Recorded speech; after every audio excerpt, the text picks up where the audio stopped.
గురువు యొక్క కారకత్వాలు ఏమిటంటే ధనము, విద్య, పుత్రులు, జ్యేష్ఠ భ్రాత, దేహపుష్టి, బుద్ధి, అర్థ సంపద, యజ్ఞము, కీర్తి, గృహము, బంగారము, శస్త్రము, అశ్వము, మెదడు, జ్యోతిష్యము, వేదశాస్త్రము, శబ్దశాస్త్రము, వాహన సౌఖ్యము, ఆందోళికము, గజము, యజ్ఞ యాగాదులు, కర్తువులు, కర్మ, ఆచారము, ఛాందసము, సుజనత్వము, శాంతము, మంత్రుత్వము, ఐశ్వర్యము, బంధువృద్ధి, దయా, దాక్షిణ్యం, ధర్మ, దైవభక్తి, వస్త్రం, సత్యం, తర్కం, మీమాంస, సింహాసనం, వాగ్ధోరణి, పసుపు రంగు, నుపాసన్మానం, ధర్మము, వెండి, బ్రాహ్మణులు, జ్ఞానము, కోశాగారం, నవీన గృహము, బంధు సమూహం, సుబుద్ధి, ఉత్తర దిశ, కావ్య జ్ఞానము,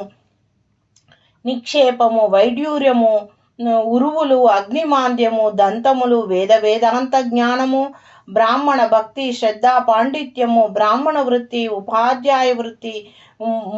ముద్రాధికారము, భాతృసుఖము, సంపతి, బహువిద్యా విద్వత్వము, వ్యాకరణము, రక్తము, పిత్తాశయము, రక్తనాళములు, ఉన్నత విద్యలపై అధికారము, వాణిజ్య విషయాలు, ధన విషయాలు మొదలైనవి. ఇవన్నీ గురువు యొక్క కారకత్వాలు.